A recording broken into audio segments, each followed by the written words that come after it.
Hey everyone, welcome to Right Side Broadcasting Network. I'm Alyssa Ashe here with your nightly news recap. Now first, we wanted to just apologize for the long delay. I'm so sorry, and I wanted to thank all of you that have tuned in so far and been watching. It's been great seeing you guys just get to know each other in the chat room. Shout out to everyone here and just some of our moderators that have been here as well. Guys, thank you so much, and we really apologize for the long delay. We were trying to get a second camera set up, and it actually didn't work out just because of some cards in the camera, but we will be getting that done in the future, so please stay tuned for that. And you can see we have our great new background here, kind of like a blinking lights kind of thing. I see, Guinevere, that you like it as well. And I see some of you are commenting that there is a lag between the video and audio, so stay tuned real quick for that. I'm going to try to fix that.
Hey guys, we're going to try this again. Welcome to Right Side Broadcasting Network. I'm Alyssa Ashe. Some of you were saying we had a little audio delay there, so I think I fixed it, but keep me updated in the chat and let me know.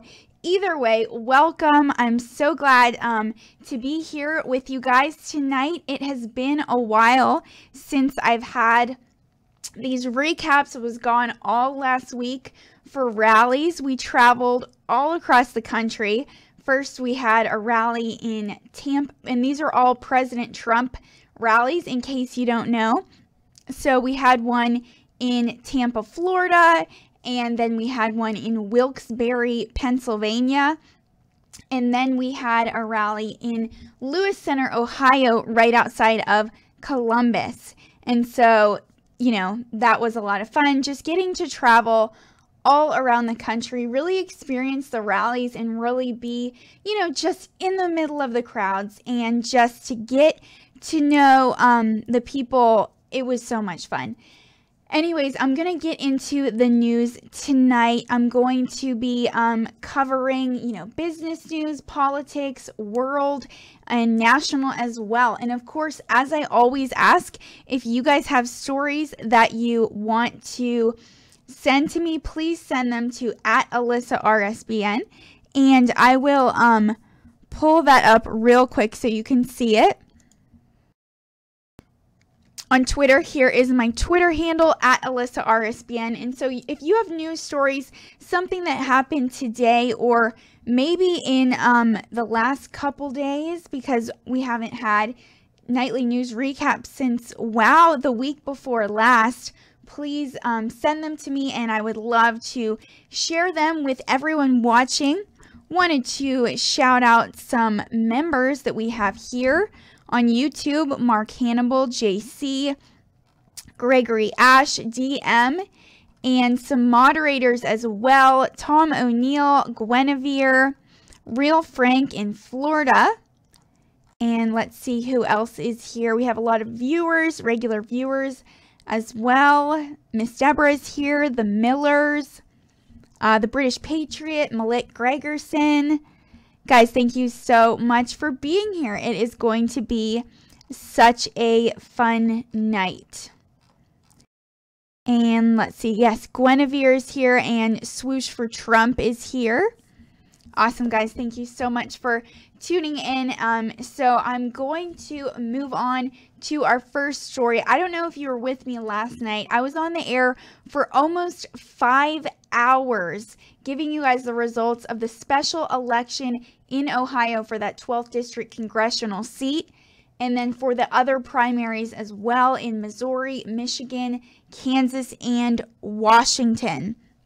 So I'm going to kind of give you guys some updates on that as well. Some are still too close to call, they're saying, and one of those actually is the gubernatorial primary in Kansas. But the President Trump's ally that he supported, Chris Kobach, is in the lead. It's a very narrow lead. And so this is from Reuters that I'm going to share with you guys. So President Trump's first choice as governor of Kansas, Chris Kobach, held a narrow 200-vote lead in the Republican primary over current governor, with nearly all votes counted, according to the Kansas Secretary of State website. So as of 8:45 a.m. Eastern Time today, Kobach and incumbent Jeff Coyer, I want to say it right, Coyer, both had about 41% of the vote, and Kobach, a staunch ally of President Trump, was endorsed by the president in the waning days of the hard-fought primary. So not too much more about that right now, but I will keep you guys updated as more information comes in. And you know, they're still going to have to count those absentee and provisional votes, so stay tuned for those. And it looks like I got a couple Twitter messages from you guys. I'm going to check out real quick.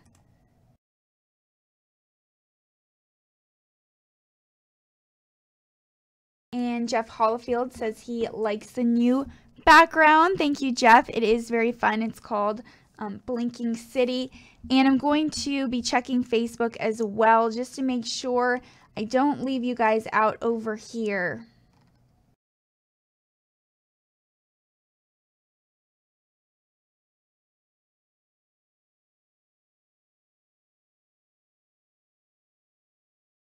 Okay, looks like we've got a few viewers on Facebook. Thelma Bruce said, what is this video about? Well, Thelma, this is my nightly news recap that I do most Monday through Fridays. We'll be having one tomorrow night, but not Friday because I will be traveling home to visit family for my birthday.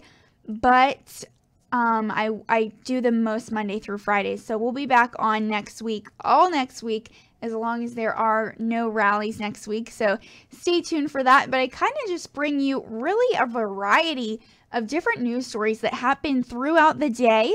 I like to mix it up, bring you some business news, political news, world news, and national news. So it is a lot of fun, and I really love your engagement. And so I love when you guys reach out to me on Twitter. You can see I have it right down here at Alyssa RSBN.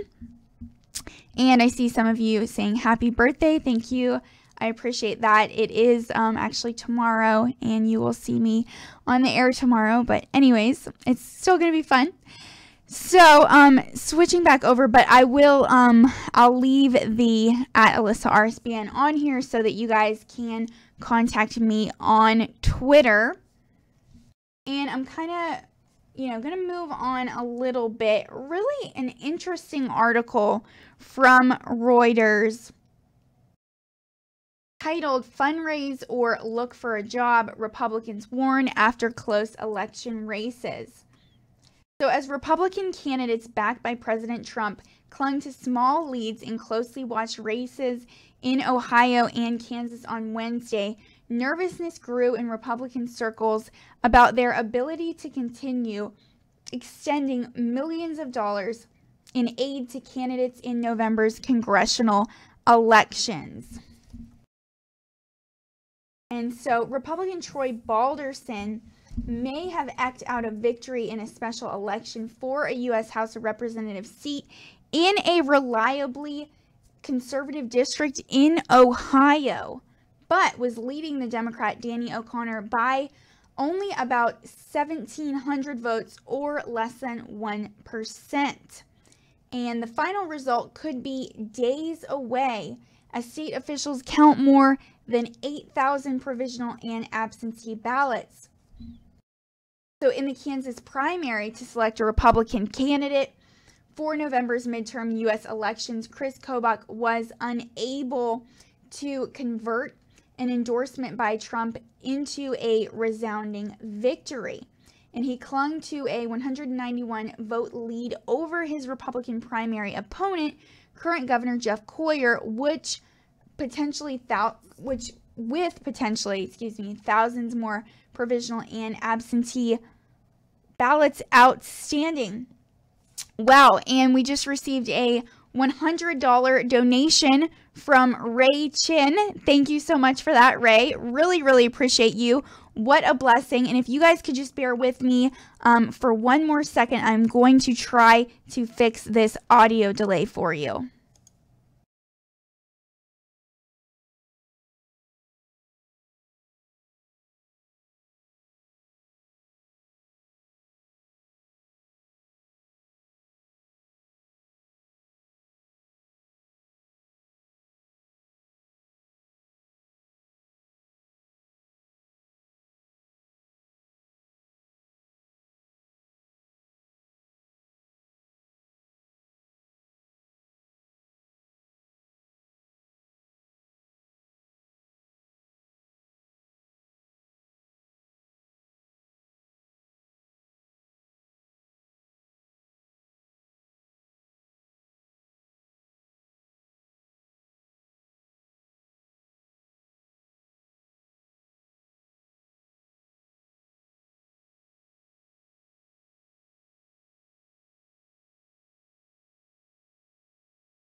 Hey guys, welcome back to my nightly news recap. We tried something new, so there should be no delay now.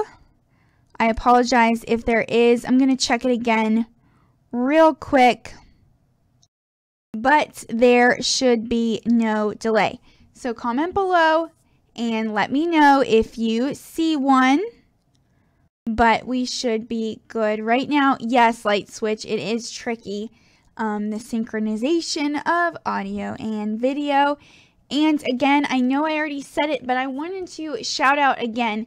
Thank you so much, Ray Chin, for that $100 donation. What a blessing to us. Thank you so much for donating and helping us out. That will really help us to get to different rallies, President Trump rallies all around the country.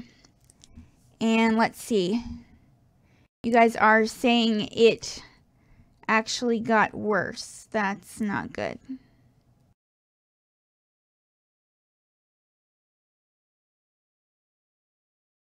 It shouldn't be because we turned the delay off completely, but hold on, I'm checking with Joe real quick.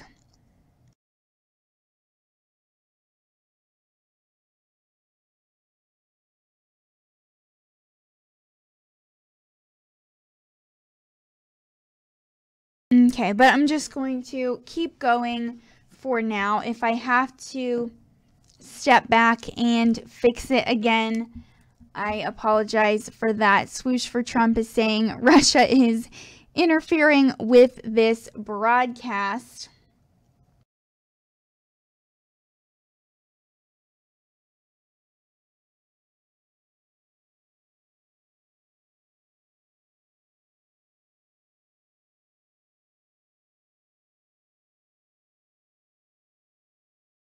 Okay, and I want to shout out some regular viewers, members, sponsors in the chat room.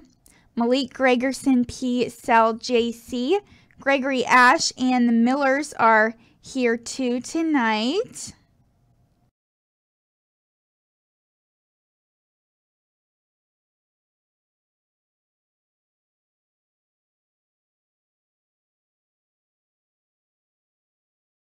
Okay, I'm going to check one more thing for you guys real quick.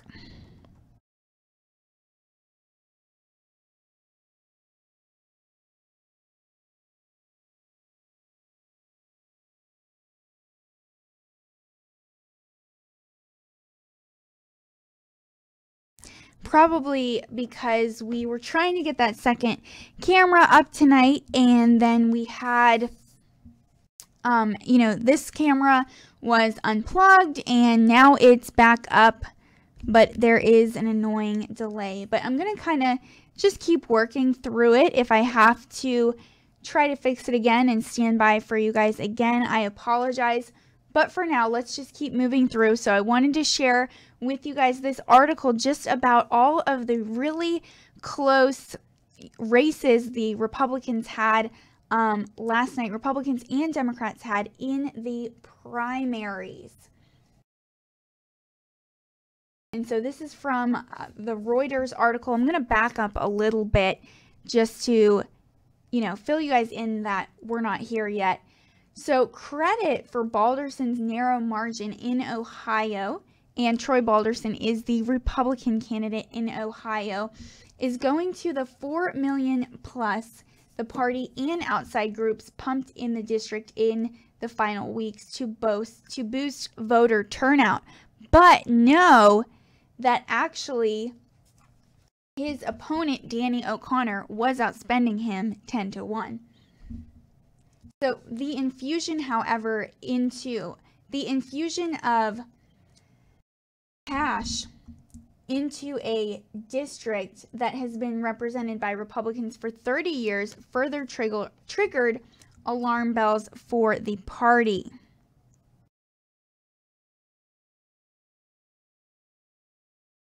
And checking one more thing for you guys real quick.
Okay guys, I just fixed some settings, so we should be good to go right now.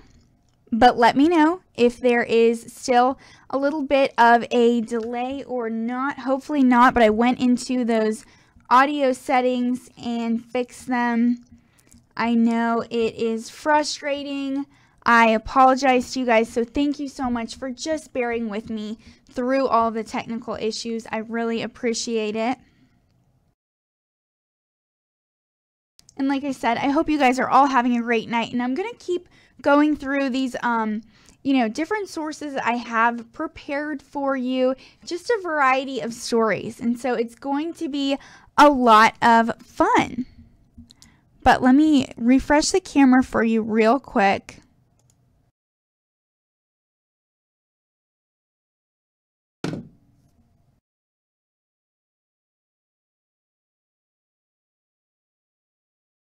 Okay. So we should be good right now. Hopefully there are no more lags. So I'm going to keep going through with you guys this information from Reuters about the Republican Party and the cash that they actually were able to spend. So, according to Reuters, the kind of cash from the National Party or its allies may not be available for every at-risk Republican on the ballot in November, with Democrats already raising more money in many seats. And Joe Brettel, who is a Texas-based Republican strategist, actually said after last night's results, endangered members should be burning up their phone lines to donors, either to build their own fundraising or look for a job. The party won't be able to save everyone. And now back in November, all 435 U.S. House members and 1/3 of the Senate stand, not back in November, excuse me, projected this coming November. So all 435 U.S. House members and 1/3 of the Senate stand for re-election, and Democrats need to pick up 23 seats to take control of the House, and there are dozens of seats currently held by Republicans with larger Democratic populations than the Ohio district.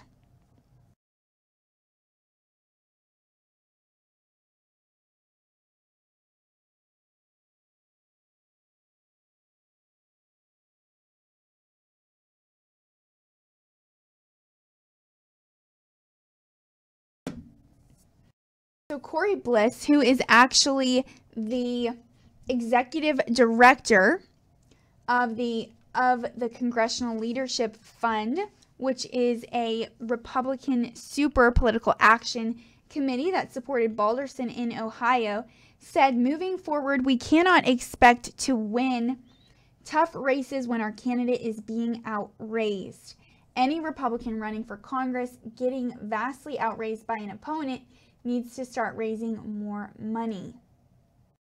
And I'll show you guys real quick a picture of Republican candidate Troy Balderson, who in this picture he's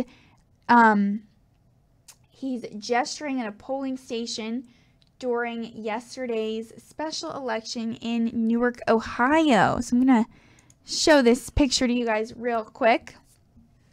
You can see Troy Balderson right here, really excited with a Vote Here sign.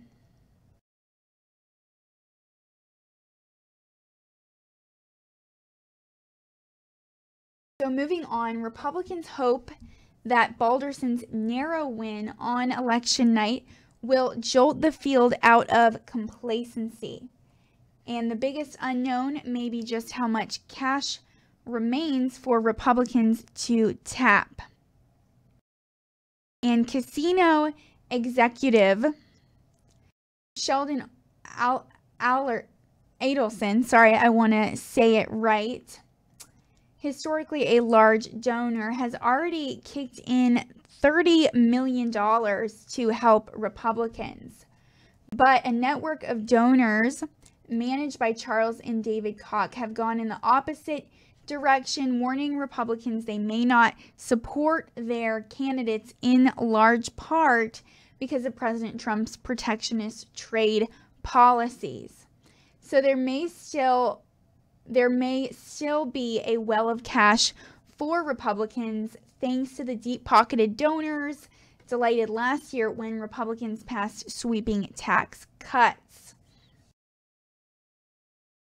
And Brettel said there is going to be an awful lot of thank you checks written for the tax bill.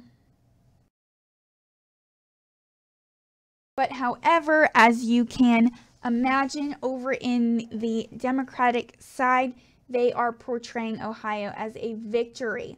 So in Democratic circles, the Ohio results were cast as a win, even if their candidate was not victorious. And other Republicans, including Vice President Mike Pence and Ohio Governor John Kasich, had rushed to Balderson's aid in a district Kasich once represented.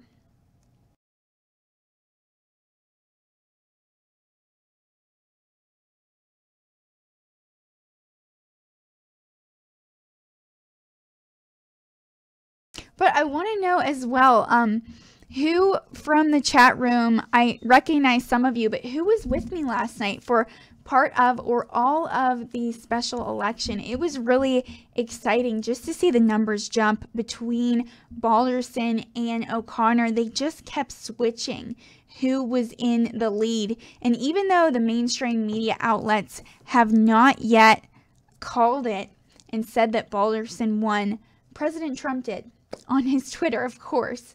And so even though I waited for a while, that was my confirmation of calling it.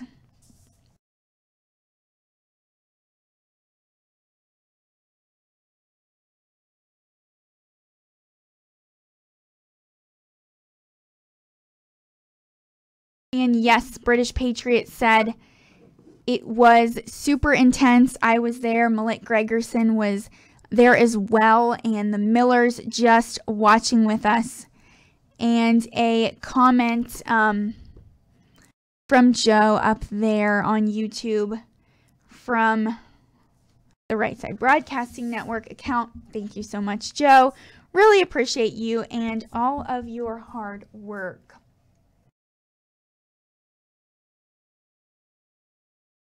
So when speaking of Balderson, David Pepper, the chair of the Ohio Democratic Party, said he should be running scared this fall. He was speaking about Balderson, who faces O'Connor in a rematch on November 6th.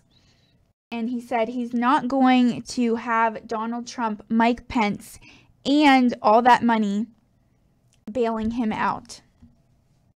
So both races left unanswered questions about whether President Trump will be able to lift endangered members to victory, regardless of how much cash they have. And President Trump took credit for Balderson's lead, of course, because he endorsed him. We actually got to see that and hear from Balderson at the rally last week in Lewis Center, Ohio, just 20 minutes north of Columbus. It was actually at a high school, my first rally at a high school, Olentangy Orange High School, which was actually really cool to see. And the students had so much school spirit. I don't know if you guys saw it. If you go back a little bit on our Twitter, you can see it, but they had a spirit rock where they said, "Welcome, Mr. President." And it was actually vandalized, unfortunately. So the students went back. The students went back at midnight to repaint that rock just to show their support and love for the president. And so that was really sweet to see. Like I said, if you missed it, please head over to our Twitter at RSB Network and you will be able to see it.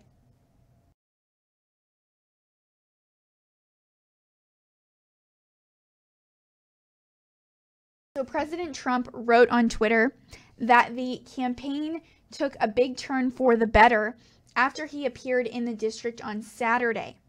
And Mark Weaver, who is a Columbus-based Republican strategist who didn't work for Balderson, said President Trump's visit helped to fuel the party's get out the vote efforts in the race's final days. But Pepper noted that President Trump's presence energizes Democrats as well. Of course it does. If you've ever watched the president on TV, if you've ever seen him in person, you know that his presence just energizes you. He has that energy that's so contagious. I mean, the man never sleeps. He travels all around the country like crazy, just, endorsing people in different states and really supporting local politics. And that's something that I really admire about him. But anyways, Pepper said, if he thinks, and speaking about Donald Trump, he said, if he thinks that finish in this district is a good result, all power to him.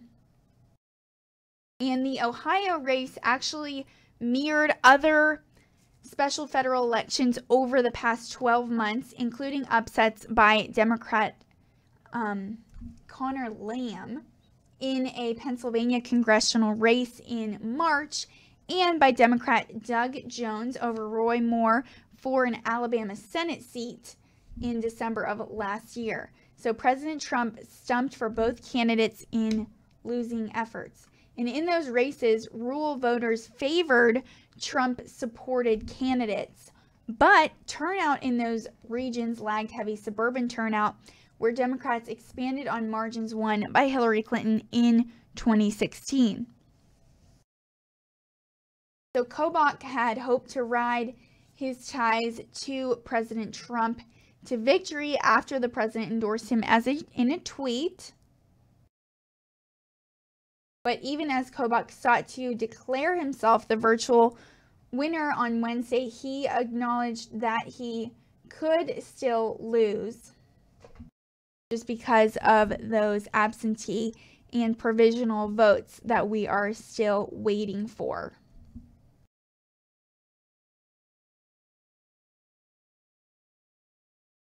So the Kansas state law actually allows for a recount of the vote if the vote margin is within half a percentage point, but the candidate has to request the recount.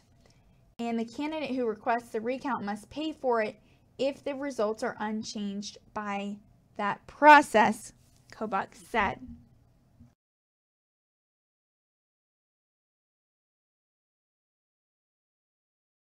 Okay, and switching back over, I think you commented this on YouTube as well. Let me see. Ronnie Mercer said, I watched the full 5 hours last night, Alyssa, except I pulled an errand the cameraman and dozed off for a couple minutes. Thank you so much, Ronnie Mercer. He said that just because one night it was a very long rally, and during our post-rally stream, Aaron, our cameraman, one of them, actually dozed off, and that was really funny, but he deserved it after working so hard. The cameraman is one of the hardest working members of our crew, just because they really don't get a break, barely even get to use the restroom. They're working hard all day long. There's no break. They're, getting all the technical stuff together, setting it up, carrying the live view around on their back all the time, which we did actually get in our new live view today. So hopefully that'll work really well for us, and we'll be able to bring you guys streams without a problem.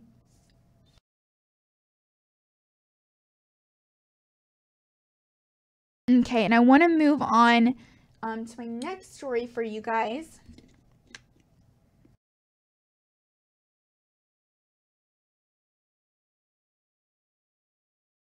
And this one actually includes a video, and it actually happened back on Monday, but since I didn't do a recap on Monday, wanted to share it with you guys now.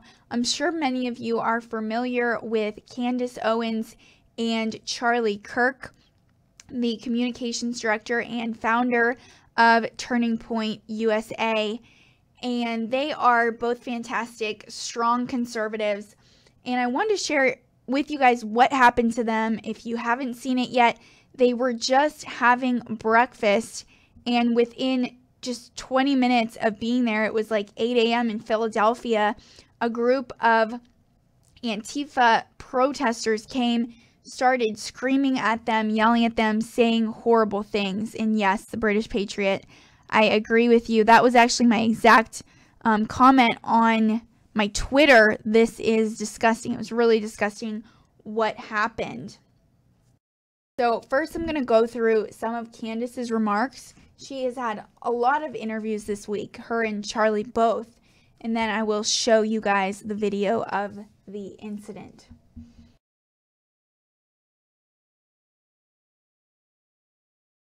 So Candace Owens actually had a sit-down interview with Breitbart News' Kurt Schilling. And she said Antifa agitators were inspired to target her and Charlie Kirk with harassment by a HuffPost article deriding the duo as racist. So she remarked, Antifa hyperlinked to a Huffington Post article. We say it all the time. The leftist media is inciting violence and hate by calling everybody a racist and a white supremacist. They linked to a Huffington Post article which said that Turning Point USA had among its ranks a woman who tweeted something that was controversial and racist, and therefore gave Huffington Post the power to call our entire organization racist. That was what inspired the attack. And she said the Huffington Post inspired the attack against Charlie Kirk and I yesterday in the restaurant. The leftist media does not understand that when you smear people, when you call them Nazis, when you call them Nazi defenders, when you call them white supremacists, you're giving permission to the people that are closest to Nazis in America, these brown shirts, these Antifa gangs and thugs, to come out and attack people. The Huffington Post has told them that they are virtuous in their actions. So she also described the politically motivated violence as mostly a left-wing phenomenon. She said the liberal people are the violent people in this country. The Democrat Party are the violent people. They are the evil party, and they proved that yesterday. And she said that Antifa is a well-funded operation linked to Democrats. She said what's really scary to note is how quickly they managed to assemble. That was within 20 minutes that many of them were outside. This is a well-funded effort. And she also said this was 8 a.m. in the morning when the cafe opened. How did that many people, if they had jobs, suddenly leave their jobs and get half naked in black gear with black handkerchiefs around their face and show up at that cafe? You want to know what happened? It is their job. They're paid to promote hate. They know exactly what to do. They got really close to my face, and I saw, and you guys will see in the video, just putting a megaphone up to her face, screaming at her. She said they got really close to my face and they were screaming out of that megaphone. They were within inches of my ear, screaming and whistling. And Owens noted Democratic politicians' silence over Antifa's targeted harassment of herself and other conservatives, describing it as tactic support. And she stated not a single Democrat politician has spoken out and condemned this. You know why? Because they're part of the party that funds this. They can't come out and condemn this because it's exactly what they want.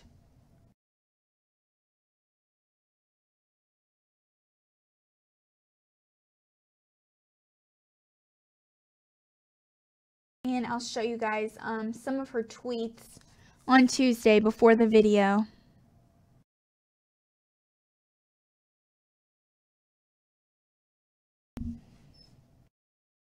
She tweeted out, you can see this right here. Indeed, Saul Alinsky's Rule for Radicals is a handbook for Democrat Party. One of the rules is to accuse the other side of what you are doing.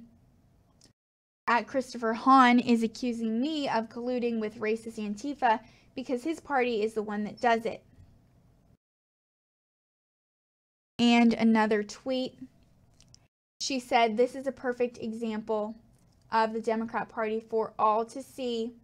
Christopher Hahn is actively spinning a conspiracy theory for a, in all caps, terrorist organization rather than defending conservative Americans and or the Philly police force. The Democrats are indeed insane." And she retweeted his response. Christopher Hahn said, "Convenient, did they follow? Did you follow them in, or did they follow you?"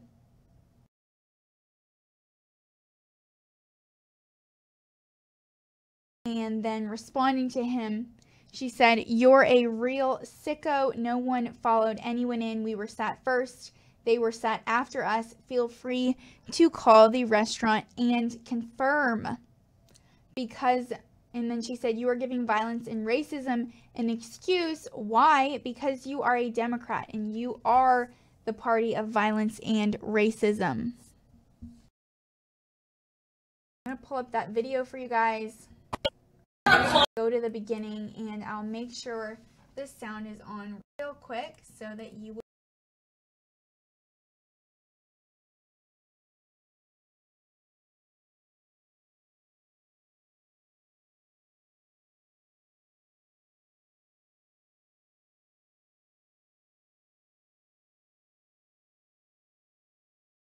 You can see Candace Owens here, Charlie Kirk here.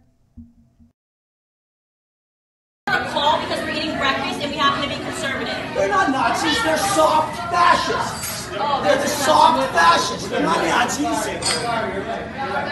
Have a wonderful day. Enjoy your capitalist breakfast. Filming? This is crazy. So, ready? 1, 2, 3. Fuck the bourgeoisie! 4, 5, 6. Fuck the bourgeoisie! 1, 2, 3.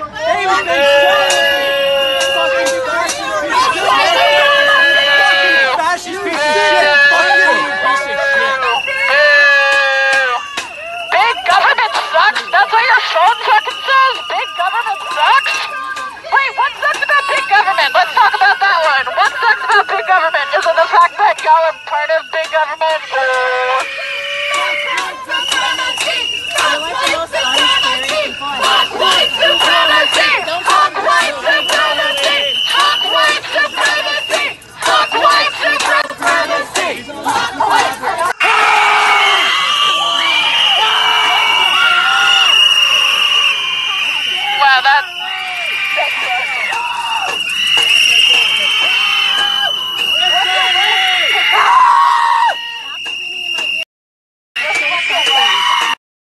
So really just a crazy, disgusting scene, and I wanted to fast forward a little bit in the middle because they were just continually saying the F word, other, explicit phrases, just really ridiculous, screaming F white supremacy to a black conservative. And that's what she tweeted out. She said, and I'll show you guys here, "To be clear, Antifa, an all-white fascist organization, just grew violent and attacked an all-black and Hispanic police force because I, a black woman, was eating breakfast.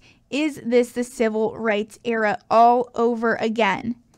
And one thing I really like about Candace Owens, she has put this on her Instagram, on her YouTube. She said one of the best decisions she ever made was to think with her brain and not the color of her skin. But, really they were targeted just because they're strong conservatives, and it's so ridiculous and painful to see. It was all over the news Monday. I retweeted it on my own Twitter at Alyssa RSBN. But yeah, it was crazy. So I would love to hear your thoughts on this. Some of you saying their chants were horrible. over on Facebook, Jody Michelle Patterson. They were paid by Soros and his cronies. They need to go home. Yeah, just absolutely ridiculous.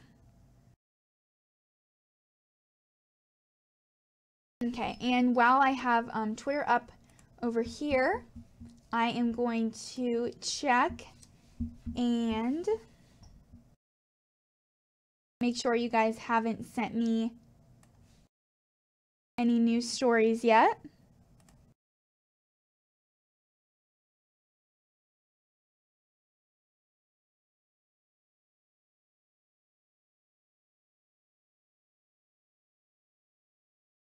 Okay, nothing yet, but I'm going to throw it up right here at Alyssa RSBN. And so if you would like to reach out to me on Twitter, please do.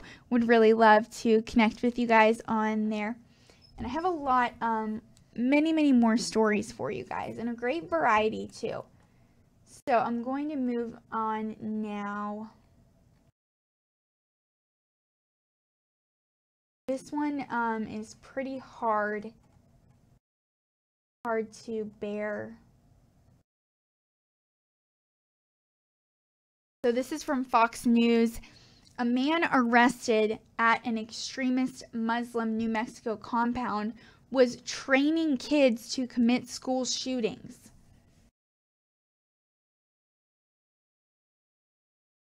And his name is Siraj Ibn Wahaj. He's 39 years old, and I'll show you guys a picture of him in just a second. So he's the father of a missing 3-year-old, and he was arrested at a New Mexico compound linked to extremist Muslims last week. He was training children to commit school shootings, court documents filed on Wednesday revealed. So he was conducting weapons trainings on the compound where 11 children were found hungry and described as living in squalor. And they asked Wahaj, who appeared in court on Wednesday, be held without bail. So I will throw up a picture of him for you guys.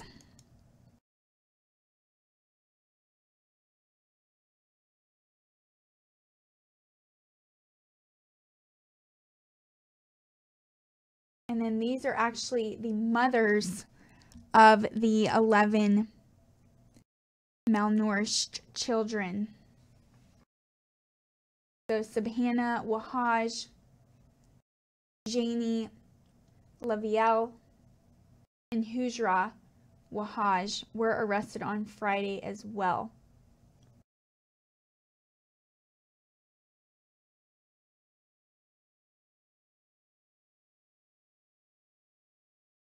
So Wahaj is the son of a Brooklyn man also named Siraj Wahaj, who was named by prosecutors as an unindicted co-conspirator in the 1993 World Trade Center bombing.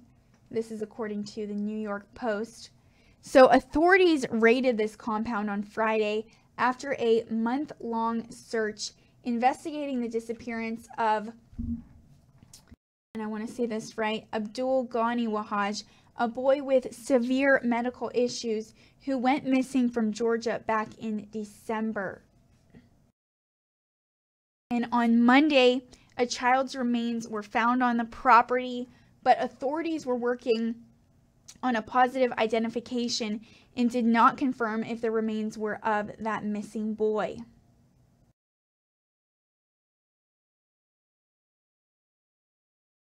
So the 3 mothers that I just showed you guys, Janie Lavelle, Hujra Wahaj, Subhana Wahaj, were also arrested on the property on Friday and face child abuse charges along with Lucas Morton. And it doesn't give details yet about Lucas's involvement, but this makeshift compound was located near the Colorado border. It was found shielded by old tires, wooden pallets, and other debris. I'll show you guys a picture of that in just a second. And upon authorities' arrival, Wahaj was heavily armed with an AR-15 rifle, 5 loaded 30-round magazines, and 4 loaded pistols, including one in his pocket when he was taken down. And this is according to Taos County Sheriff Jerry Hography. So the sheriff said that the children ages 1 to 15, and this is just a really heartbreaking sentence, looked like third world county refugees, not only with no food or fresh water, but with no shoes, personal hygiene, and basically dirty rags for clothing. So the only food investigators found were some potatoes and a box of rice inside a dirty trailer, the sheriff said, adding that the living conditions were the ugliest looking, filthiest he had ever seen. And Hograph previously said that the occupants of the compound were most likely heavily armed and considered extremists of the Muslim belief. So in a warrant made public on Monday, Wahaj told the missing boy's mother that he wanted to perform an exorcism on his then 3-year-old son because he was possessed by the devil, and the missing child reportedly suffered from seizures and couldn't walk.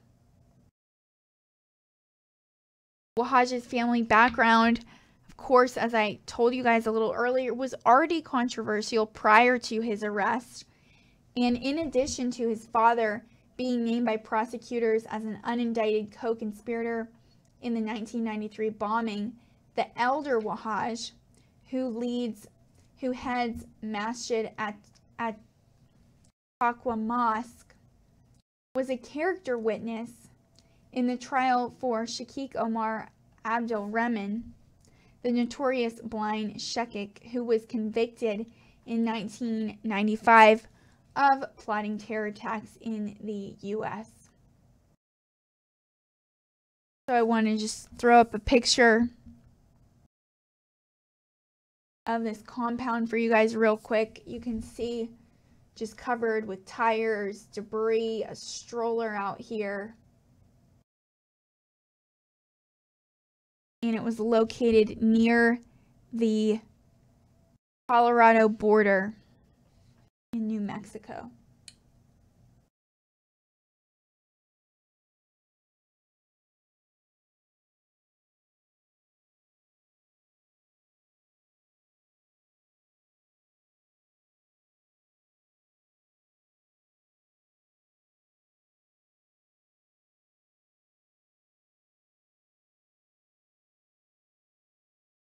And I realize we've had a lot of negative news so far tonight. I apologize for that. Something I really hate about news, but it has to be told. So if you have any positive stories, please share them with me, or really any stories that I may have missed today that are important to you, that stand out for you. Share them with me on Twitter at Alyssa RSBN.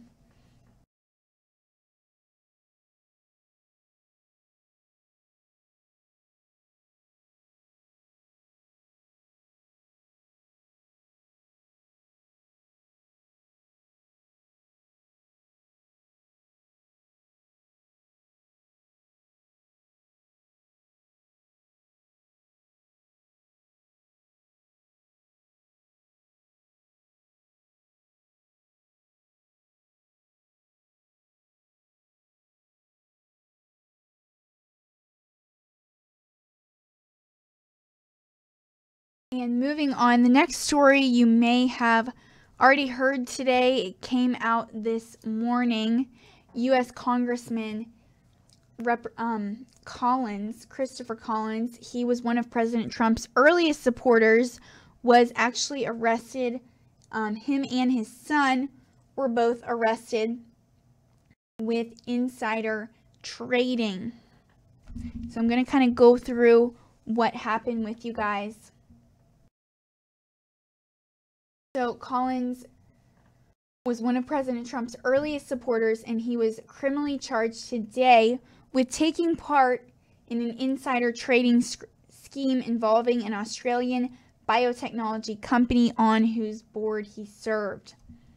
And the indictment came as Collins, who's 68 years old, and to give them credit, this is from Reuters as well, he was seeking a fourth two-year term in November's elections, where Democrats hope to recapture the House of Representatives. And U.S. Attorney Jeffrey Berman said at a news conference in Manhattan, these charges are a reminder that this is a nation of laws and that everybody stands equal before the bar of justice. So, two lawyers for Collins, Jonathan Barr and Jonathan New, said in a statement that they were confident he would be completely vindicated and exonerated. So the indictment charged Collins, his son Cameron, and Stephen Zarsky, the father of Cameron Collins's fiance, with securities fraud, wire fraud, and other crimes.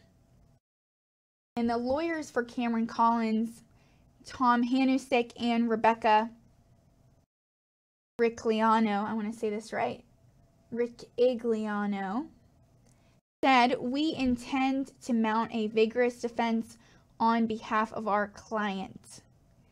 And Amanda Basson, the lawyer for Zarsky, declined to comment. So all three defendants pleaded not guilty on Wednesday before U.S. District Judge Vernon Broderick in Manhattan and were expected to be released on bail. So the case relates to Innate Immunotherapeutics Ltd., where Christopher Collins sat on the board and held a 16.8% stake. And prosecutors said back in June 2017, while attending the congressional picnic at the White House, Collins learned in an email from Innate's chief executive that a trial for its proposed secondary multiple sclerosis drug, MIS-416, had failed.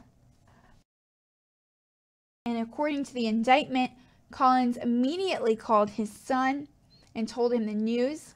Cameron Collins in turn told his fiancée, her parents, and a friend.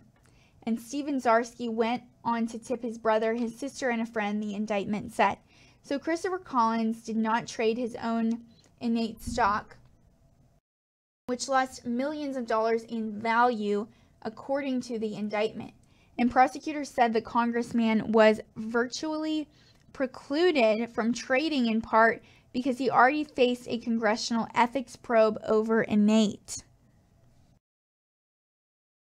However, prosecutors did say others used the insider information to avoid more than $768,000 in losses when Innate's share price plunged on news of the drug trial's failure. And Sydney-based Innate did not immediately respond to a request for comment outside business hours. And Collins represents New York's solidly Republican 27th congressional district, and nonpartisan analysts predict he will win re-election. The district includes areas surrounding Buffalo and Rochester. So last October, the Office of Congressional Ethics reported that it had substantial reason to believe Collins may have used his office to help Innate. And it voted unanimously to send its case to the House Ethics Committee, and Collins, of course, denied wrongdoing.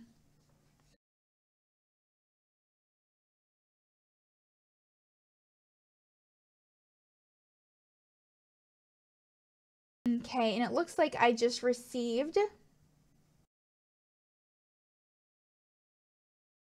a story tip from Swoosh for Trump. I'm going to check this out real quick.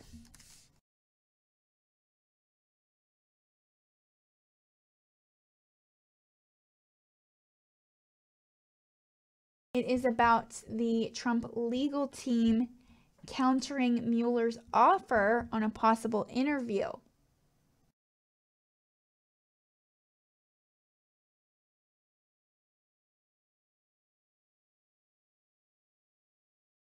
Okay, thank you for sending this, Swoosh.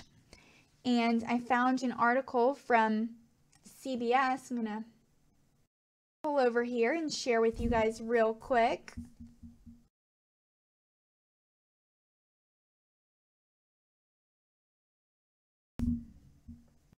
Okay, so this is from CBS News, titled Trump Legal Team Counters Mueller's Offer on Possible Interview, Giuliani says. So Trump lawyer Rudy Giuliani said Wednesday that the president's legal team has responded to special counsel Robert Mueller with a counteroffer for proposed terms of a possible presidential interview. Giuliani, who made the remarks on fellow Trump attorney Jay Sekulo's radio show, didn't say what the proposed terms are.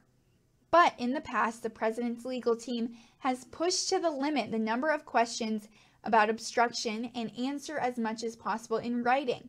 This is not a final answer on whether Mr. Trump will do an interview. The negotiations have been ongoing for months as the president's legal team enters this new counter offer. So Mueller responded to a previous letter sent by the Trump legal team last week, according to Giuliani. And Giuliani said what happens moving forward is the president's decision. And he said it's his decision on how far he wants to go in giving up certain prerogatives. It's his decision as to what the balance is going to be. If he weren't the president, you and I know that this would be an easy decision. He just wouldn't testify. People who are even subjects of investigations, we know he is not the target. They almost never testify, and prosecutors have to make the decision without ever hearing from them, which is why it would not be so unusual for Mueller to make this decision without hearing from the president. And Giuliani said that he wants this decision completed by September 1st, although he hasn't held to all the deadlines he has set in the past. And President Trump has said he would like to sit down with Mueller, telling CBS Evening News anchor Jeff Glor last month that he's always wanted that. President Trump said, "My lawyers are working on that. I've always wanted to do an interview because, look, there's been no collusion. There's been no talk of Russia." And in June, Giuliani told CBS News' Face the Nation that he has advised the president against sitting down with Mueller, but the president wants to do it. Thank you so much for that update, Swoosh for Trump. Really appreciate you. And it looks like I just got another story tip. Let me see real quick.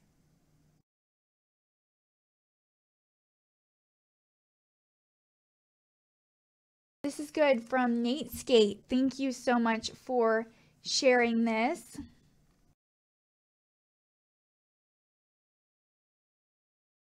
This is about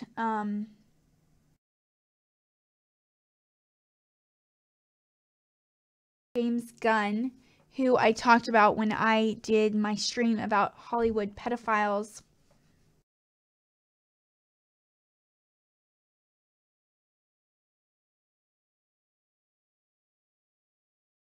And it is from AV News. And it came out just 39 minutes ago. I'm going to share it with you guys. Thank you so much, Natescape, for sending it.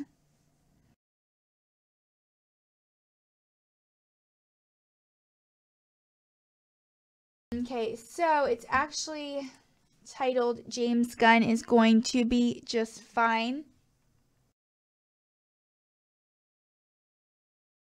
So maybe not what we're hoping because of the allegations made against him and because of what he did and what he said, but I'm still going to share it with you guys. So Disney raised a lot of eyebrows last month when it abruptly fired James Gunn, the architect of its ridiculously successful Guardians of the Galaxy movies, over a series of tasteless, immature, and old tweets dug up by a right-wing smear campaign dedicated to getting James Gunn fired by Disney.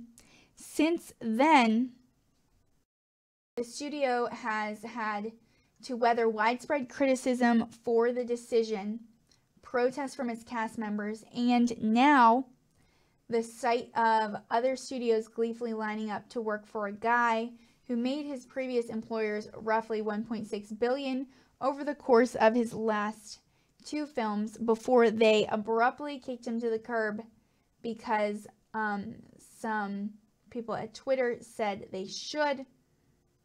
And this is per the Hollywood Reporter, which notes that Gunn is already being courted by a number of big-name studios and producers, all of whom seem perfectly happy to accept that his past tweets, while again tasteless, were made a long time ago, and he's apparently matured a lot since then.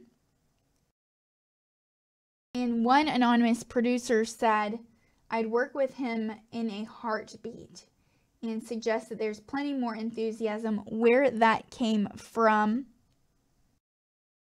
Said sources are anonymous because Gunn is technically still under contract with Disney, an exit from which is currently being negotiated. Of course, it's still hypothetically possible, if unlikely, that there may be some sort of abrupt change of heart here, and Gunn will be invited back to helm Guardians 3 or some other Marvel movie.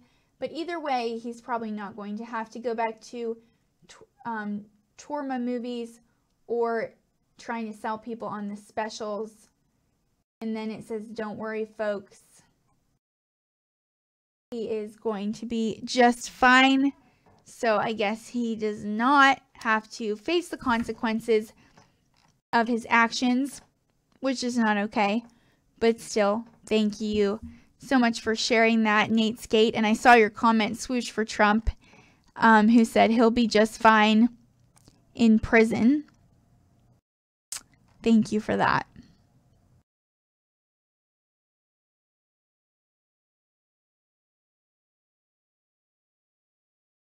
Okay. Moving on.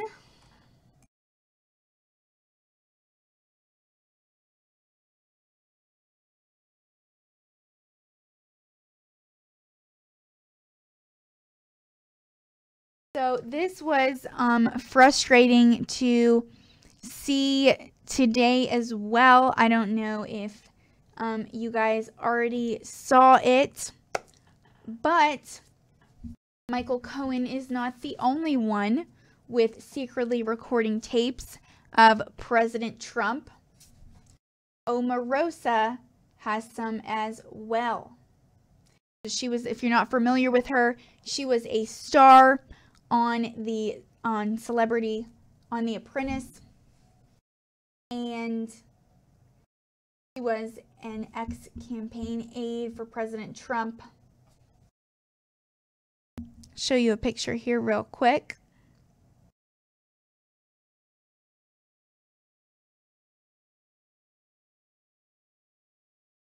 And this is from thedailybeast.com.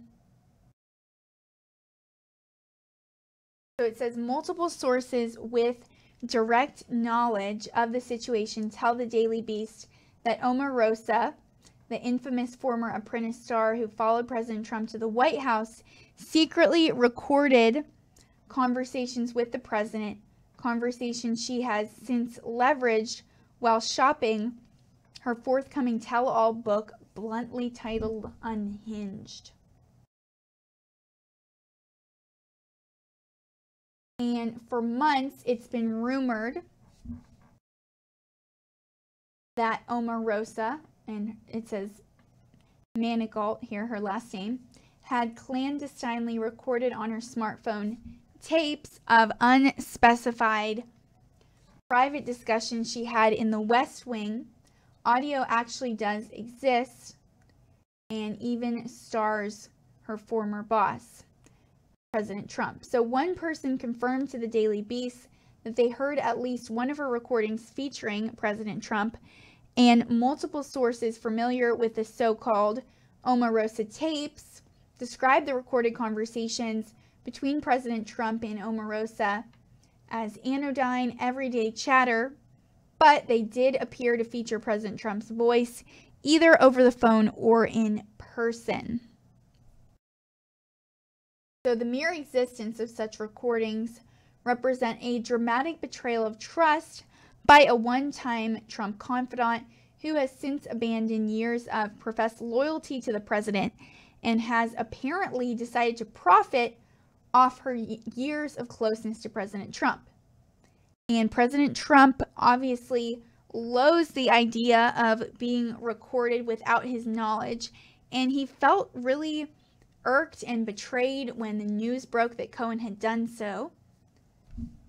And Omarosa did not respond yet to a request for comment on this story.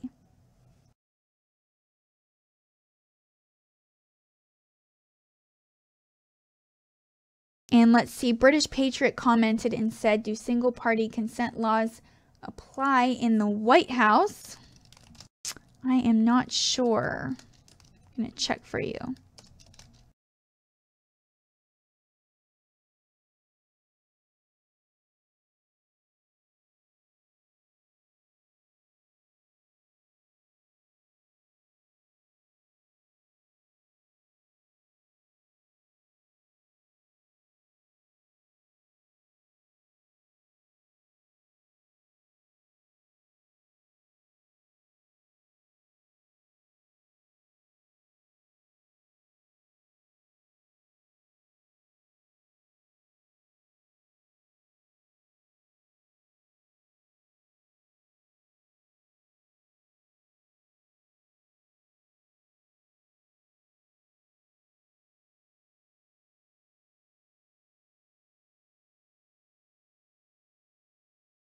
So looking at a PolitiFact article right now, so legal experts in D.C.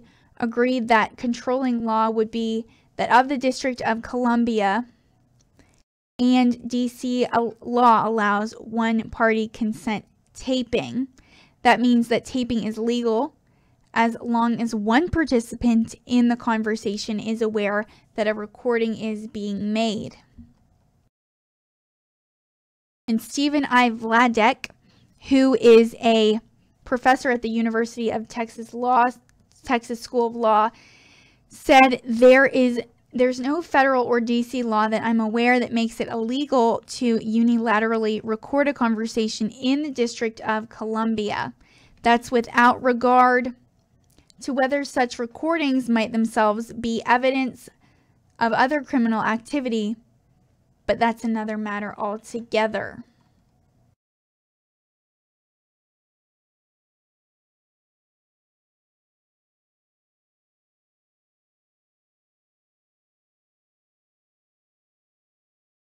I know, Swish for Trump and British Patriot, you're saying, what about in the White House, though? Isn't there confidentiality, security issues? There should be. I don't see how that is legal at all in the White House, but I'm going to keep researching for you guys.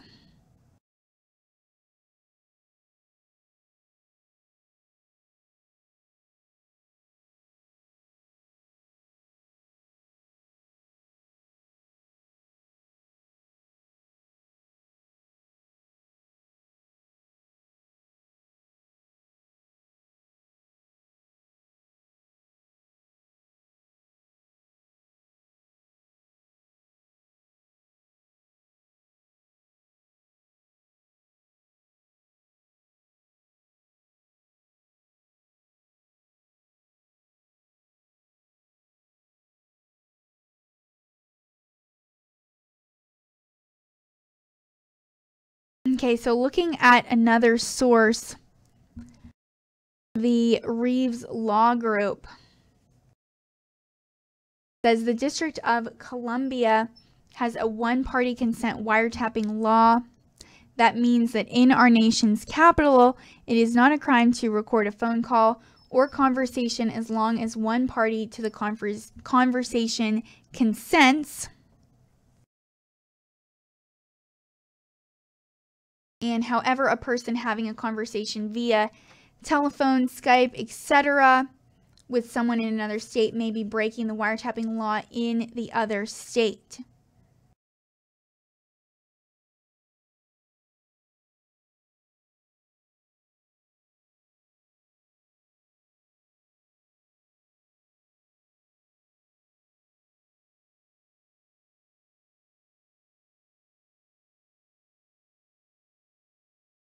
So presidents can legally record private conversations in the White House. After firing FBI Director James Comey, President Trump tweeted, "James Comey better hope that there are no tapes of our conversations before he starts leaking to the press." And this has led to speculation that perhaps all or some of President Trump's conversations inside the White House were being recorded. And since then, the administration has refused to discuss or confirm whether President Trump is recording conversations. But Trump's associates say he has a long history of recording people.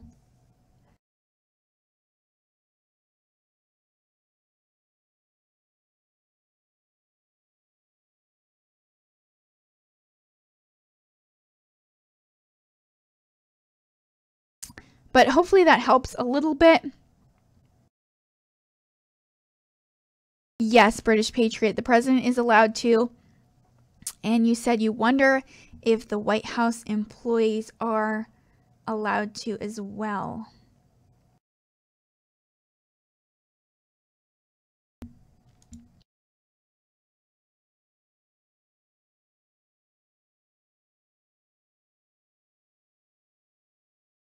And thank you, Tom, one of our great reporters, for answering people's questions there.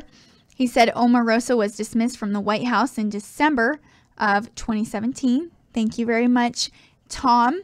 And I wanted to take a quick minute as the views kind of fluctuate.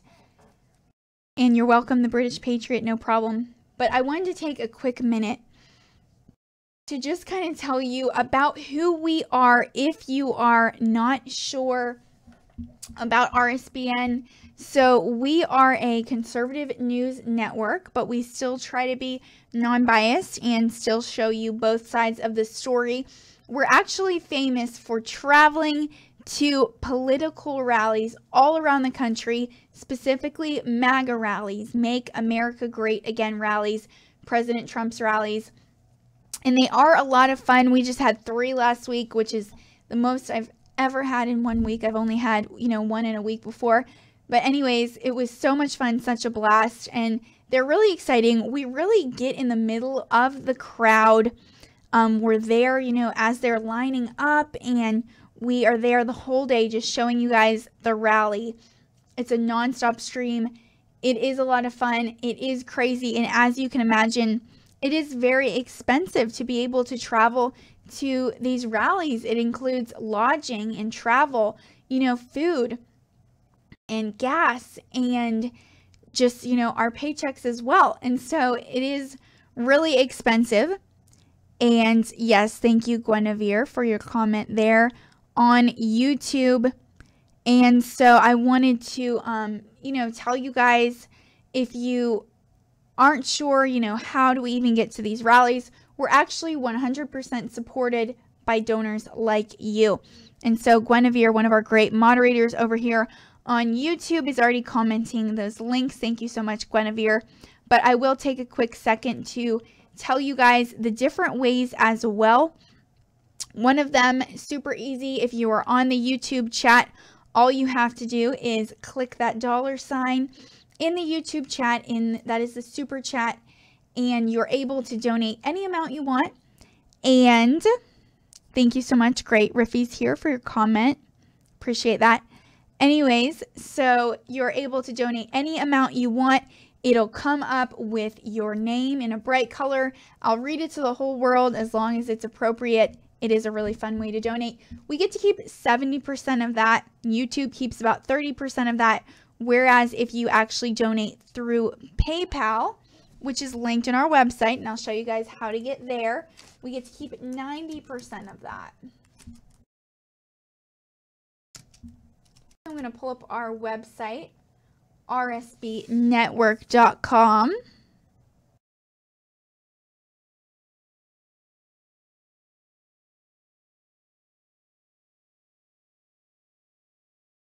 And I see some of you guys already commenting our address. Thank you, Swoosh, Light Switch, and British Patriot.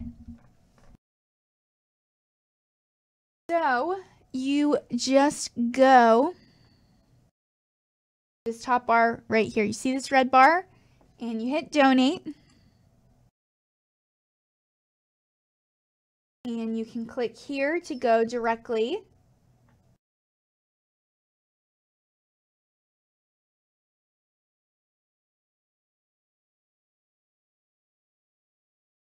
To PayPal.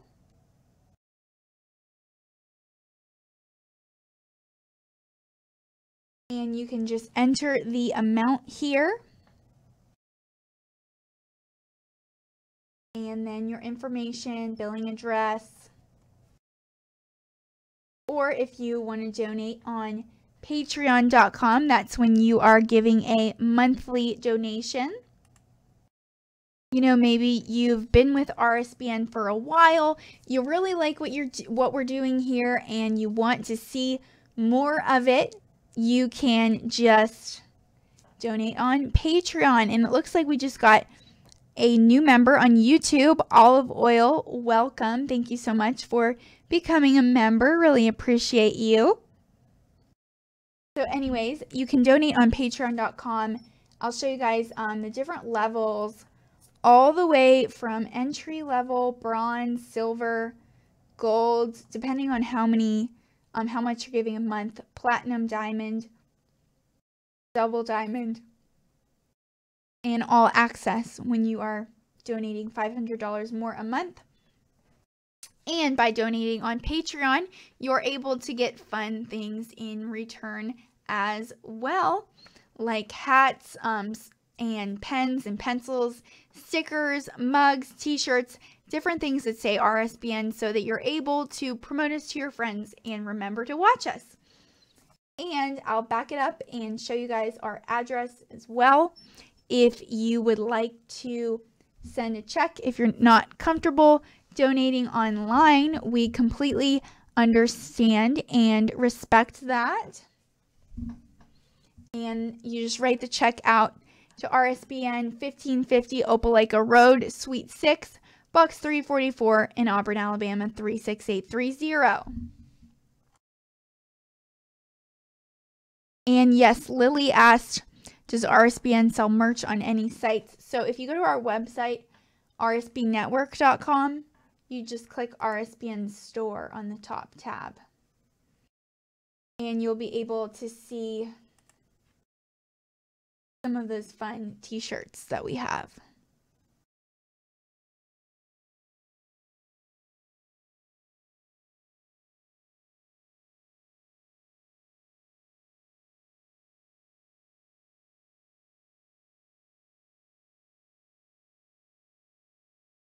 Okay, so that is how you can donate. And there's our store. Thank you for asking, Lily.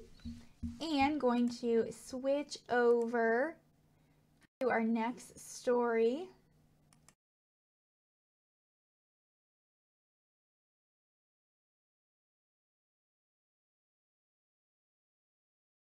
This one is from the Trump family. It's a little old. It's about 5 days old, but I haven't shared it with you guys yet. So I wanted to share it with you guys. And Steve Nisley, State to State Interior Painter, said, hi, Alyssa, when's the next truck rally? I thought you For a second, I thought you just meant President, maybe you mean Trump rally. We do not go to truck rallies, but we go to President Trump rallies, and that is not announced yet, but stay tuned and we will keep you updated as soon as we know on here and on our Twitter too, at RSB Network. And Steve, you can just ask a question right on here and I'll see it.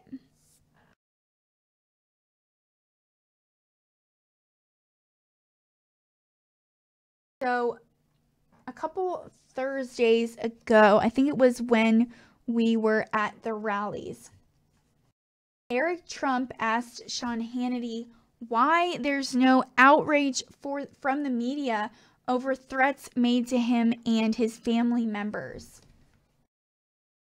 And he said, "I've been threatened. We've all had white powder show up at our house.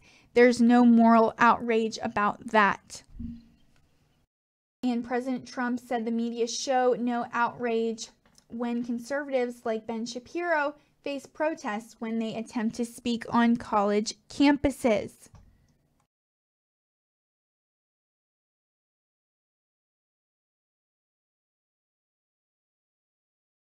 And Eric Trump said, "Let the man have freedom of speech.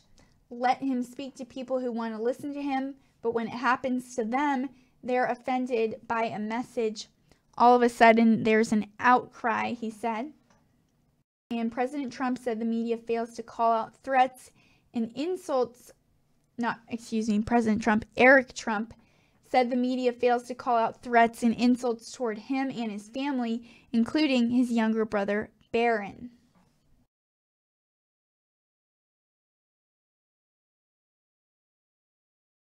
And a House candidate from Oregon, I can't remember his name, but I saw it actually during the Tampa rally, called First Lady Melania Trump a hoe bag on Twitter. And Eric Trump said, "You know how much that was reported? One of the most disgusting comments toward Melania Trump. You know what they said about that? Nothing."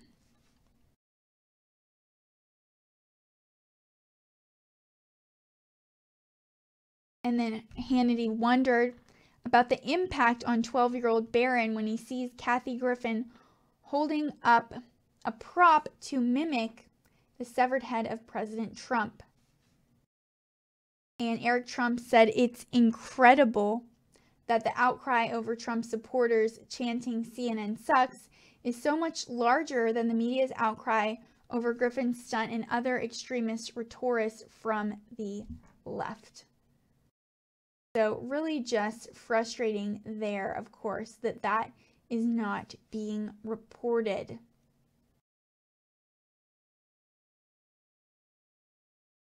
And let's see.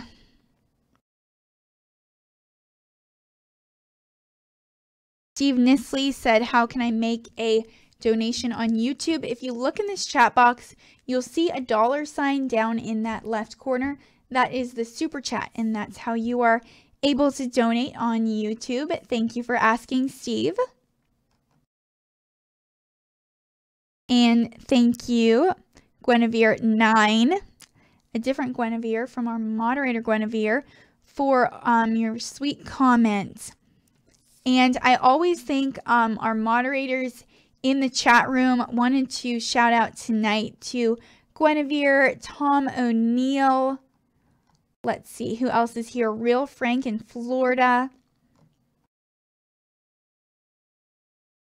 Thank you so much for being here tonight and for answering everyone's questions and for keeping the chat clean. And also wanted to shout out to the moderators on our website, Common Sense and Glenn O. And there is another moderator on our website that I want to shout out as well.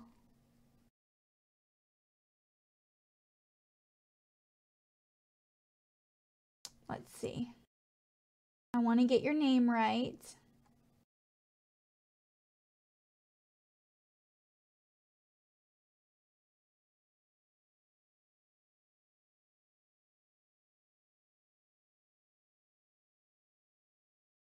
Yes, Rackgulp. Rackgulp is that other website moderator. Thank you so much, Rackgulp.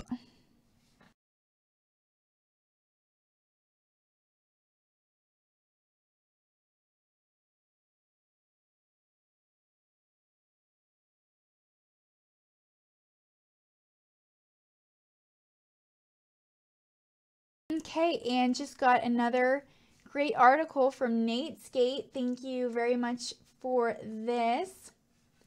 From CBS News Money Watch, over on the business side of things, Facebook reportedly looking to partner with banks. Thank you, Nate for sharing.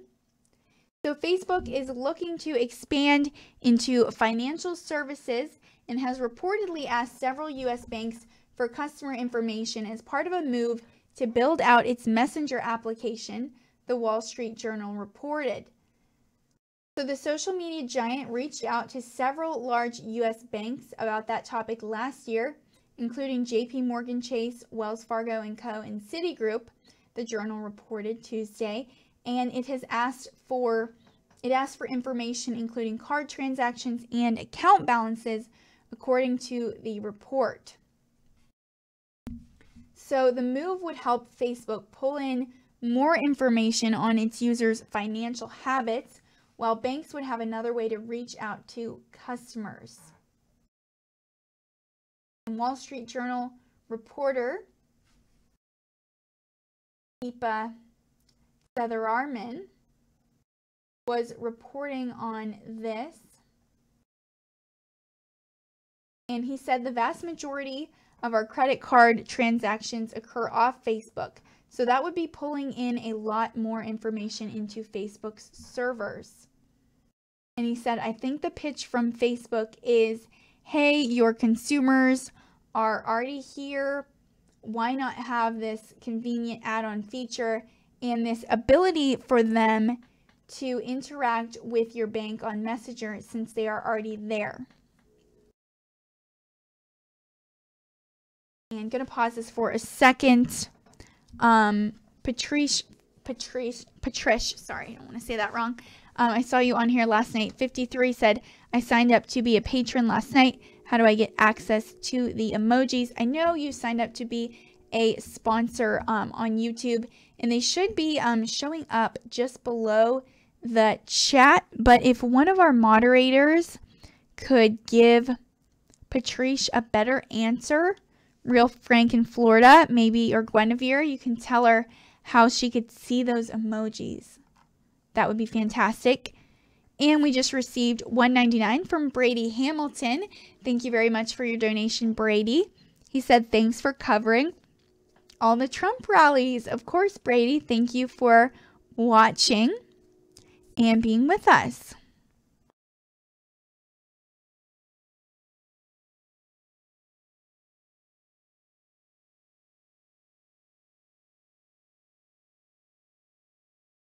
Okay, and yes, Patrice, they're commenting.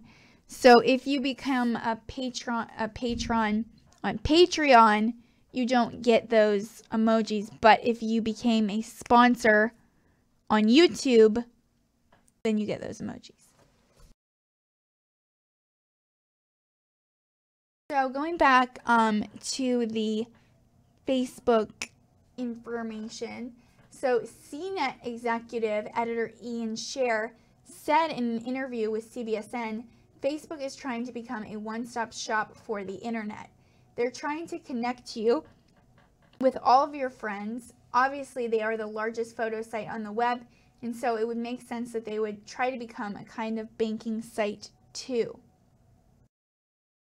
And in a statement, Facebook denied it was seeking information on transactions and said it was looking to help banks with their customer service. And the statement said, the idea that messaging with a bank can be better than waiting on hold over the phone, and it's completely opt-in. We're not using this information beyond enabling these types of experiences, not advertising or anything else.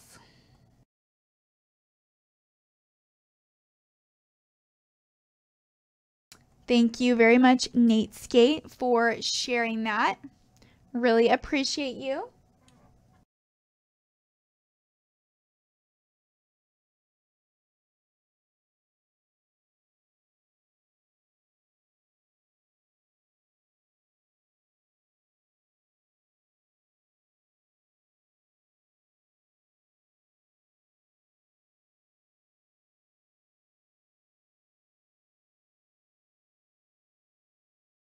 Okay, and many of you may find this interesting. So, a GOP representative, Andy Biggs of Arizona, actually introduced a bill that would fine Mexico to pay for the wall. And this is from Fox News Insider. So, a border state Republican congressman is introducing a bill that would effectively use foreign funds to help pay for President Trump's planned wall on the Mexican border. Representative Andy Biggs of Arizona authored House Resolution 6657, which would establish a separate U.S. Treasury account to hold deposits to be used to secure the southern border of the United States. So, Republican Representatives Scott Desjarlais of Tennessee, Ralph Norman of South Carolina, Matt Gaetz of Florida, and Paul Gosar of Arizona have signed on as co-sponsors.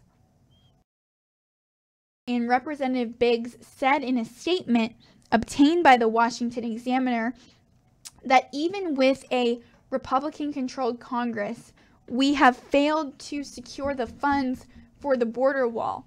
In the meantime, our border patrol agents suffer demoralizing losses of resources and personnel.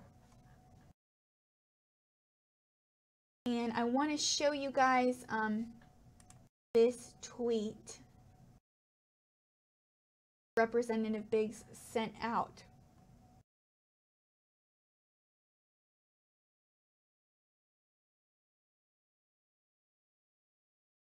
Said, today I introduced the Fund and Complete the Border Wall Act to fully fund, complete, and pay for the border wall while giving Border Patrol agents the resources they need to do their jobs. And he attached his statement as well. So I want to kind of go into that with you guys just so you can get more details. This is a press release from his website, Congressman Andy Biggs.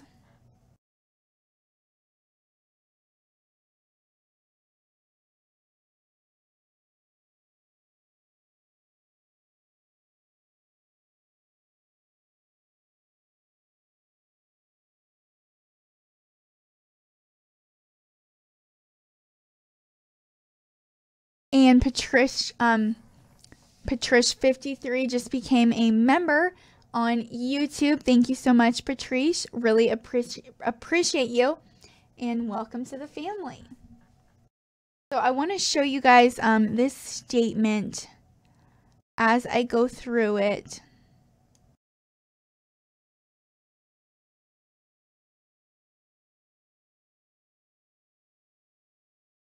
Okay.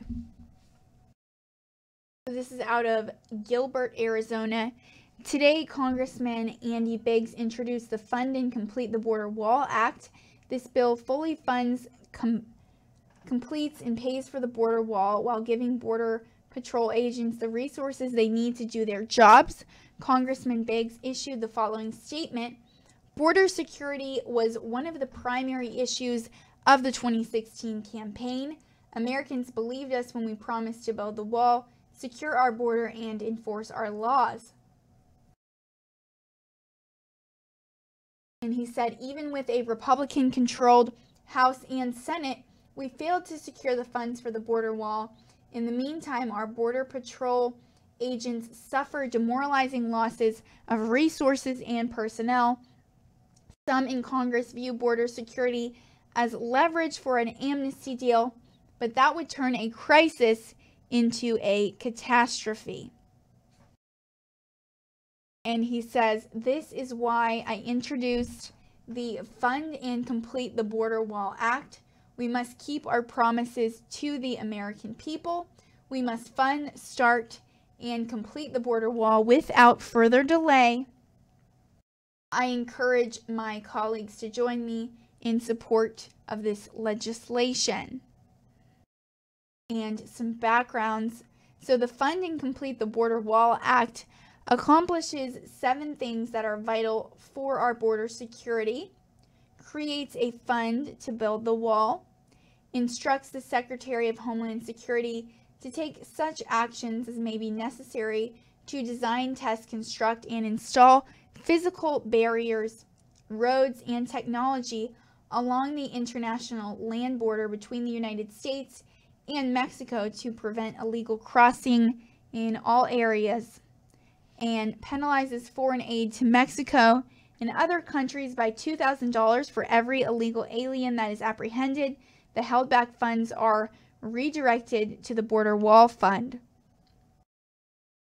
And it also charges a fee for all money transfers when receivers are outside the United States. Collected fees go to the Border Wall Fund, and increases I-94 fees from $6 to $25, and the higher fees fund Border Patrol salaries in the Border Wall Fund, and it provides regulatory relief from burdensome actions that could be used to prevent wall construction, and restores overtime pay for the Border Patrol at the same rate as all other DHS law enforcement agencies.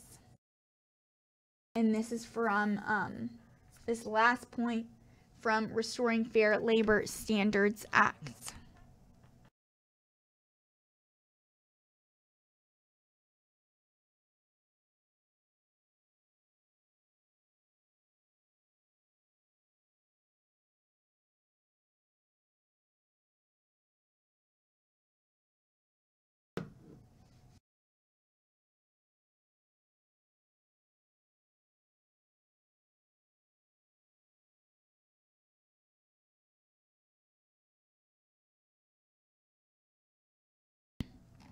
Okay, I see some of you asking for an update on the California wildfires. I will get that for you. And JC says you're in Hesperia, California, and you are smelling smoke.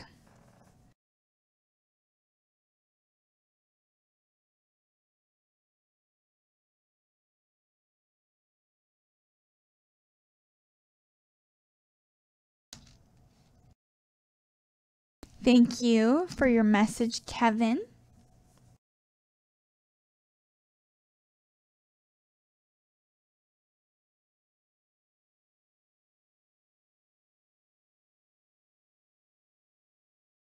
Wow, so CBS News is saying that smoke from the California wildfires now covers 3/4 of the state. So these are record-breaking fires. And this article came out tonight, just a couple hours ago, from CBS News. So police arrested a 51-year-old man in Southern California on Wednesday, accusing him of setting the holy fire south of Los Angeles. And Forrest Gordon Clark allegedly sent an email warning this place will burn before the fire broke out Monday. So it is one of 15 large fires burning statewide, and July was the hottest month on record in California. There's little relief on the fire lines, just more pain as more land is consumed by flames. Firefighters had hoped to contain the fast-growing holy fire even when massive drops of retardant slow the spread in one area, embers ignited a new stretch of hillside. And one resident actually told CBS it could jump over a quarter mile and start a whole new fire. And nearby residents are facing a giant wall of flames very close to their neighborhoods. It's a scene played out over and over throughout California, especially in Mendocino, where the largest wildfire in state history continues to rage. So CAL FIRE analyst Todd Hopkins said we have areas here that have never had any type of a burn history. And a nerve center at the Mendocino Complex Fire Base Camp has technology that helps pinpoint hot spots, which helps more than 4,000 firefighters know exactly where to deploy. And meteorologist Mike Smith told CBS the technology has helped us out in the field a lot more. It's the kind of information I never had 30 years ago.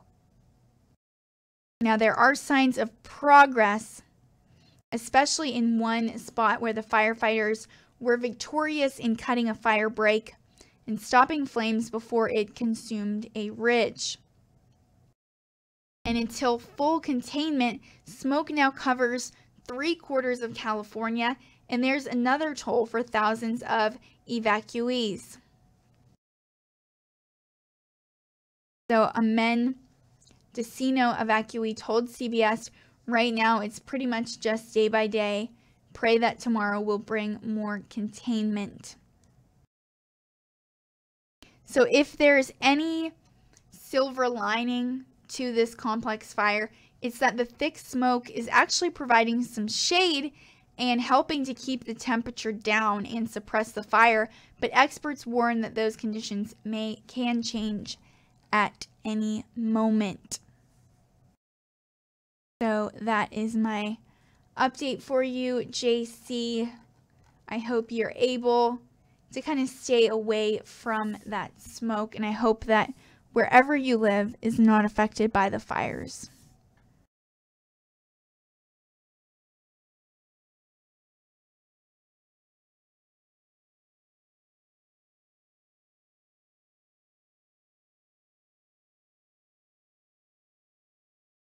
Okay, and I'm just making sure that I don't have any more stories for you guys tonight.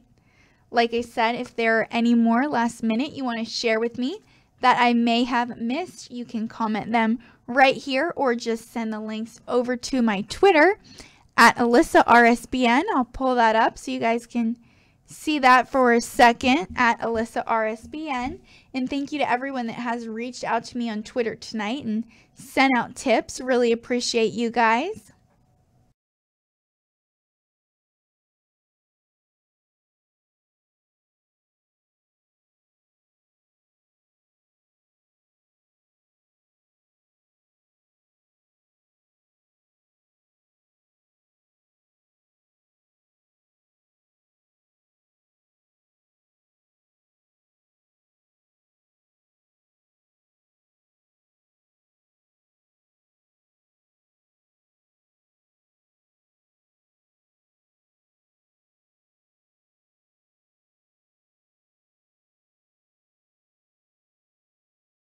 So I do have,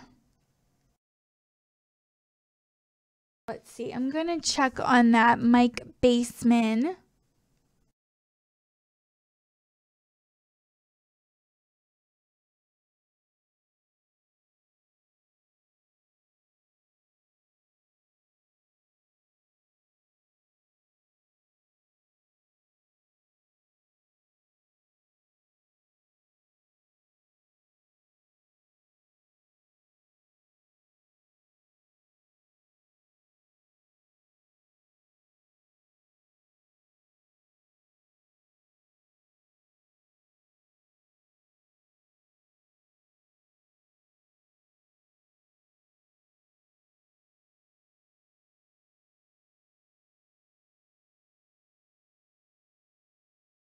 Okay, so Mike Baseman asked about an update for the fighting in Israel.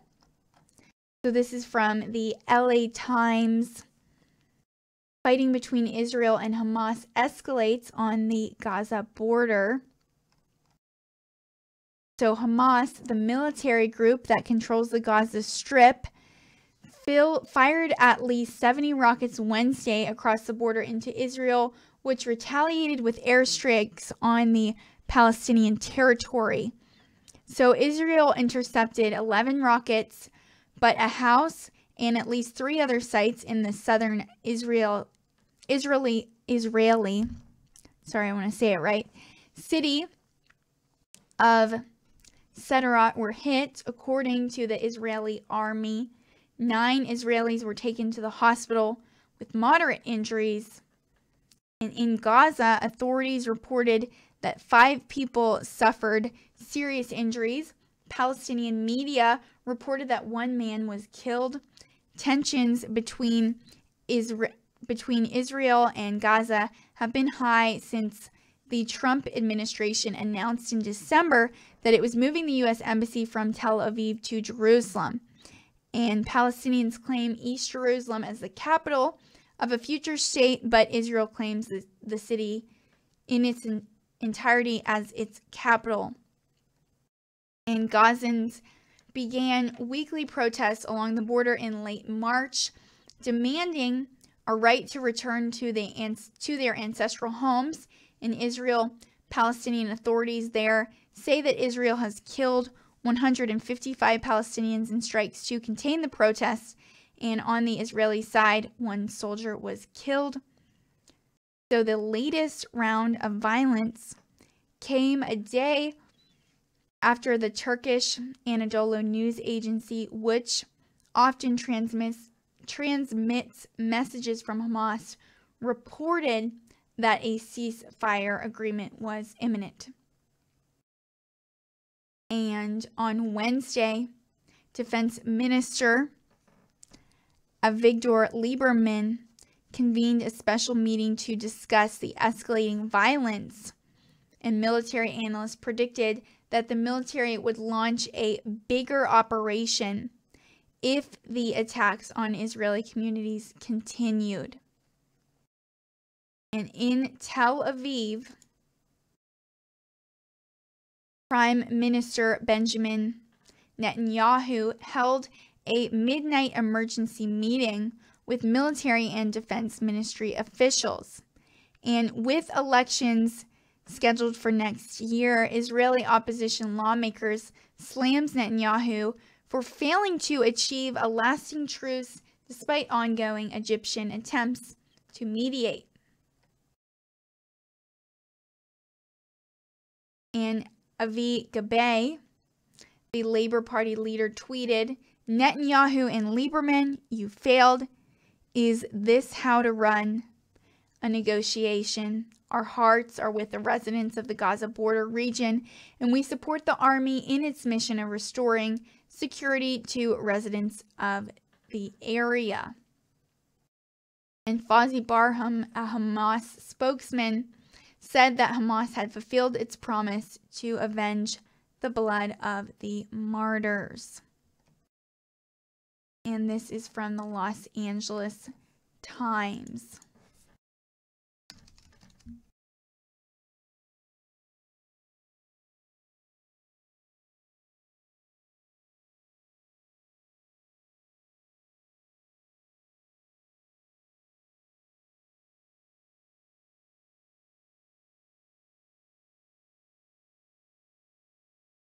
Okay, and many of you are asking about Alex Jones, host of InfoWars, being banned from YouTube and Facebook. So I found some new information from The Independent that I'm going to go through with you guys of Alex Jones actually pleading with President Trump to fight censorship after he's banned from YouTube and Facebook. So Alex Jones has appealed to President Trump to pursue an end to censorship after he was banned from all but one of the West's major content platforms. And it says the West because this is from the UK. So, on Monday, Apple deleted most of Alex Jones's podcasts, saying they contained hate speech. Facebook removed 4 of his pages down for repeated violations of community standards. And YouTube terminated his account after he violated a 90-day ban. And Spotify removed one of his podcasts for hate content.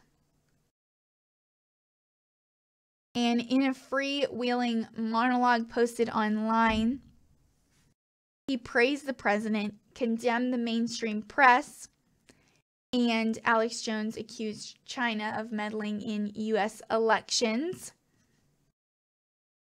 And he said, "Mr. President, America knows you're real.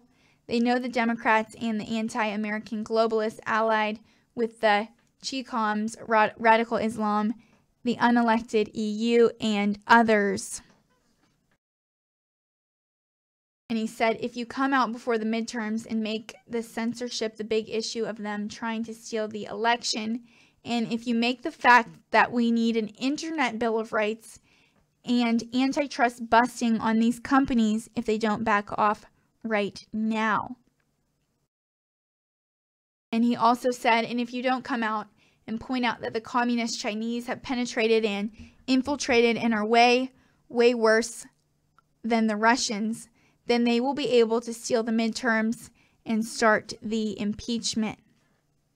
And he said cracking down on China and speaking out against censorship was the right thing to do. He said, "Now you've stepped in and the country is coming back from the dead.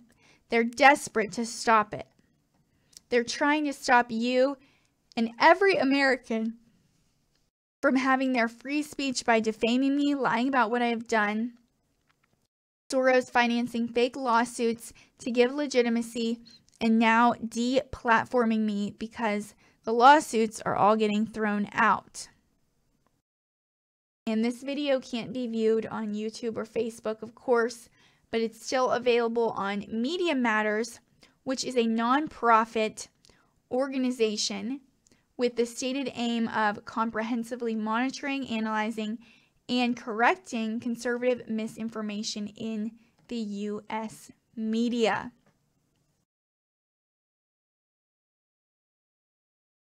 So following the removal of Jones's Facebook pages, a spokesperson for the company said more content from the same pages has been reported to us. Upon review, we have taken it down for glorifying violence, which violates our graphic violence policy, and dehumanizing language to describe people who are transgender, Muslim, and immigrants, which violates our hate speech policies. And they added that despite pressure to remove Mr. Jones's content for spreading conspiracy theories about events including the 9/11 terror attacks and the Sandy Hook school shooting, none of the violations that spurred today's removals were related to this.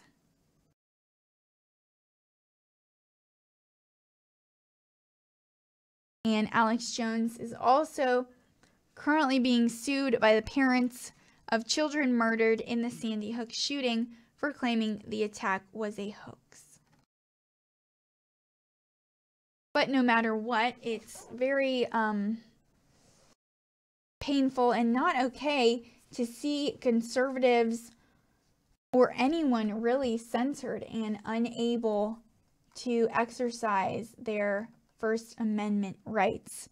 So we will have to stay tuned to see as that story develops and to see if he is able to get back on these huge platforms or not. But I wanted to say it has been a pleasure sharing all these stories with you guys tonight. One of my first nightly news recaps in a while as I was gone for the rallies. And don't forget to tune in tomorrow night, it is going to be so much fun as we have another nightly news recap, and we have our day streams as well. And remember, even when I'm not in the air, you can still contact me on Twitter at Alyssa RSBN. Thank you guys so much for tuning in. I really appreciate each and every single one of you. And once again, for Right Side Broadcasting Network, I'm Alyssa Ashe.